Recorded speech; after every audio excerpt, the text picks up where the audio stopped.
Olá, primeiros anos, tudo bem, gente? A nossa aula de hoje é sobre a correção das últimas atividades que eu passei para vocês, que é justamente sobre a Grécia Antiga, o cidadão e o Estado. Então, eu gostaria que vocês prestassem atenção, pegassem o caderno de vocês, para que vocês pudessem escrever aí as questões que possivelmente vocês não escreveram, porque não souberam, ou se não fizeram as atividades, ou mesmo aquelas questões que estão possivelmente erradas aí, tá certo? Então, a primeira questão que eu pergunto para vocês é o seguinte: expliquem aí, baseado no texto que eu entreguei para vocês, que é sobre a Grécia, o cidadão e o Estado, como estava definida a cidadania na Grécia Antiga. Baseado no texto, como era que estava dividida a Grécia Antiga, como era que estava dividida, na realidade, a cidadania, como era que estava classificada a cidadania perante os gregos. A minha resposta foi essa daqui, ó. Deixa eu marcar ela aqui de vermelho. Não sei se vocês também marcaram corretamente. Eram considerados cidadãos apenas os filhos de atenienses a partir dos 21 anos, e deveriam ser homens e participar ativamente das decisões políticas. Não se esqueçam que a cidadania era muito restrita perante os gregos, diante dos gregos, e era uma cidadania muito atrasada, tá? E apenas os ricos e homens eram que tinham direitos políticos. Já mulheres, imigrantes, ou mesmo escravos, não tinham direitos a decidirem os rumos das cidades gregas, não, tá? Outra questão também, que é basicamente parecida, mas eu coloquei uma resposta um tanto quanto diferente, foi justamente o segundo. Pessoal, uma dica. Se eu estiver indo muito rápido, vocês podem pausar e fazer as anotações, tá? É que, mediante as questões, eu também vou debatendo aqui com vocês, cada um, tá? Então, vamos lá. O que caracterizava o indivíduo como cidadão na Grécia Antiga, né? A minha resposta foi essa aqui, ó. Homens, a partir dos 21 anos, que possuíssem terras e riquezas. A gente sabe que os privilégios e o próprio sentido de cidadania não era ofertado a todos, era muito restrito, como eu disse anteriormente, e apenas homens ricos eram que tinham direitos a decidir sobre os rumos das cidades. Tá? Terceiro, a terceira questão, eu pergunto aí para vocês, nos dias atuais, nos dias de hoje, né, como vocês aí definem a cidadania? Né? A gente sabe que a cidadania hoje ela ainda é muito, muito restrita, tá? Infelizmente, a gente tem um longo caminho, como diz o historiador José Murilo de Carvalho, né? Infelizmente, a gente tem esse longo caminho a ser percorrido ainda. Ele, infelizmente, é um caminho muito difícil, muito árduo, porque a gente sabe que a democracia, a cidadania, no mundo pós-moderno de hoje, está muito inserida as questões financeiras. Os privilégios são para poucos, né? Aqueles que têm mais condições financeiras que justamente têm esses direitos em suas mãos, tá? Aqui está, ó, o livro de José Murilo de Carvalho. É um livro que eu gosto muito, é um dos meus livros preferidos aqui, que é justamente Cidadania no Brasil, um longo caminho, né, do autor aqui, o José Murilo de Carvalho. Tá? Recomendo a leitura para quem gosta de história.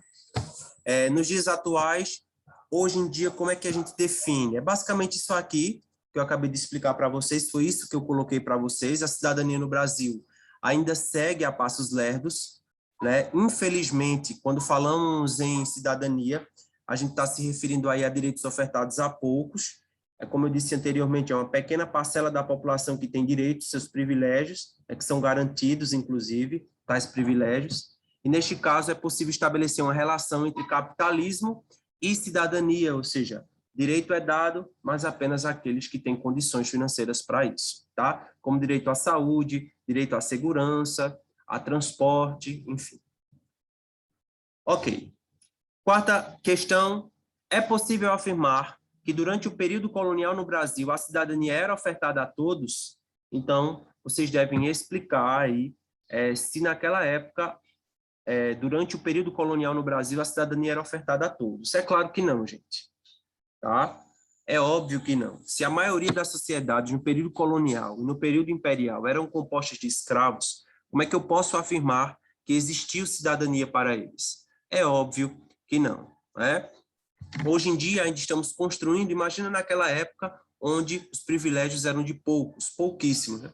Você vê no período colonial no Brasil, lá no início do século XIX, de 10 brasileiros, 8 eram negros escravizados, né? Então você não tem aliás, você tem que enxergar com outros olhares, né? Claro que não havia privilégio para negros no Brasil. Eles apenas serviam como mão de obra, eram maltratados, enfim, tá? Os direitos políticos e as decisões eram justamente tomadas por uma pequena parcela da população que era privilegiada naquela época, no período colonial. É basicamente isso que eu coloco aqui no quarto quesito. Deixa eu só clarear aqui para vocês. Não, na minha opinião, devemos enxergar as características de escravidão impostas no Brasil à época dos períodos colonial e imperial no país, que retardaram o sentido de liberdade política ou mesmo direitos políticos, sociais e etc. E econômicos também, tá? Quem quiser colocar aí. Quinto, relate o legado deixado pelos gregos na antiguidade para os dias de hoje. Os gregos tiveram um papel fundamental na vida da humanidade no contexto histórico da humanidade ao longo do tempo. E o legado deixado por eles, a gente vê exemplo aí na filosofia, nas artes, na arquitetura, o próprio sentido de democracia, de cidadania, né? De educação, as guerras que foram muito importantes para a formação cultural e territorial do povo grego, enfim, tá? O legado é gigantesco. As Olimpíadas, os Jogos Olímpicos, quem quiser colocar também no seu texto, no seu caderno, tá? Então, o legado deixado pelos gregos foram e é muito grande, tá? Sexta questão. Cite as formas de como o indivíduo tornava-se escravo na Grécia. De várias formas. As mais comuns eram justamente essas aqui que eu vou mostrar para vocês agora, tá? Através das guerras, onde os perdedores tornavam-se escravos dos vencedores, e havia também a escravidão por dívidas, tá? Essa escravidão por dívidas, ela foi abolida por um legislador chamado Solon, tá? Ao longo da história, mas existia também esses dois tipos de escravidão. Ok. Sétima questão, o conceito de cidadania também está relacionado à nacionalidade do indivíduo.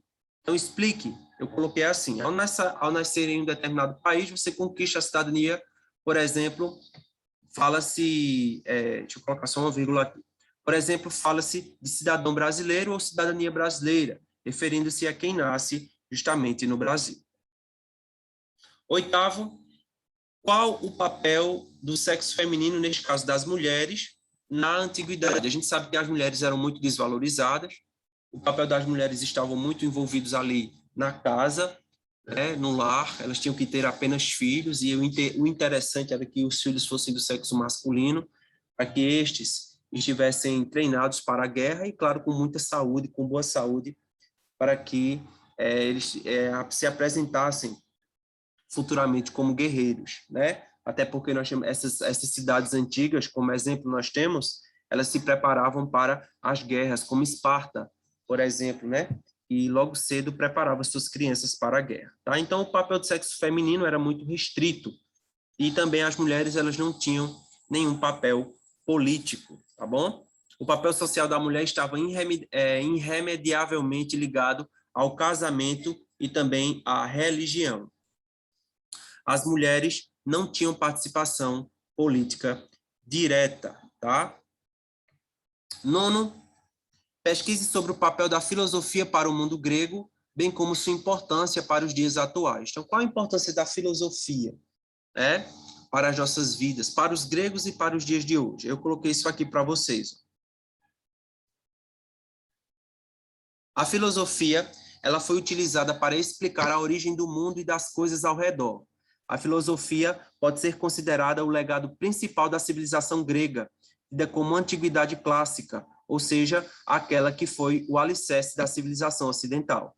Ainda nos dias de hoje, ela nos ajuda a desvendar os mistérios e histórias da nossa existência e compreender, e justamente compreender